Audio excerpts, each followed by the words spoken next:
2.5 വർഷം ഞാൻ ഗൃഹലക്ഷ്മിയിൽ പാചകക്കുറിപ്പ് എഴുതി നിങ്ങൾ ആരും അറിഞ്ഞിട്ടുണ്ടാവില്ല. മോഹൻലാൽ. വാവ്. ഓഹ്, എന്നായി കേൾക്കുന്നേ. എന്നാൽ ഞാനൊരു കാര്യം പറയട്ടെ. ബൈബിളിലെ 3 വചനങ്ങൾ ഞാൻ എഴുതിയത്. ഖുറാനിൽ അറബി വരെ എഴുതിയിട്ടുണ്ട് ഞാൻ. ആ വചനങ്ങളല്ല, ആയത്ത്. അപ്പോഴാണോ പാചകക്കുറിപ്പ്? 2000 വർഷമായിട്ട് ആരും പറഞ്ഞിട്ടില്ല. അപ്പോഴാ 2 വർഷം.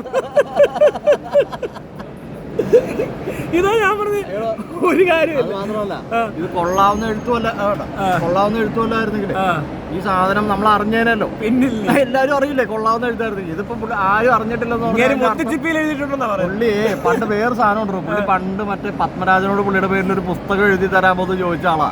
പ്രകാശനം ചെയ്യുമെന്ന് എഴുതിയിട്ട് പുള്ളിയുടെ പേരില്. അവസാനം പുള്ളി കണ്ടെത്തി പുള്ളിക്ക് എന്താ എഴുതാൻ പറ്റാതെ. അയ്യോ, അതാവുമ്പോ വേറെ എവിടെയെങ്കിലും എടുത്ത് ഇങ്ങോട്ടിട്ടാലും ആരും അറിയത്തില്ല. ജപ്പാനിലൊക്കെ പോയി ഓരോന്ന് പഠിച്ചിട്ട് അവിടുന്ന് കോപ്പി പേസ്റ്റ് എടുത്ത് ഇവിടെ ഇടും. അയ്യോ, പോട്ടെ. ആരോടും പറയണ്ട കേട്ടോ. ആരോടും ഇതൊന്നും പുറത്ത് പറയരുത്, അതാ പ്രശ്നം. ഞാനും പറയണ്ട. അതല്ലേ ഇതിപ്പോ പുള്ളി പറഞ്ഞോണ്ട് നമ്മൾ പറയണമെന്നോ നമ്മൾ ഈ വചനങ്ങളുടെ കാര്യം. പക്ഷെ ഏതാ വചനമൊന്നും ഇപ്പോഴും അറിയത്തില്ല.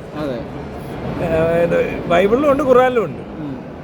ഹീബ്രുവിലാണ് ആദ്യം എഴുതിയത്, പിന്നെ അത് ഞാൻ ഇംഗ്ലീഷിലേക്ക് തർജ്ജമ ചെയ്തു. അറബിയിലാണ് അങ്ങനെ തന്നെ എഴുതിയേക്കുന്നത്. അൽഹംദുലില്ലാ.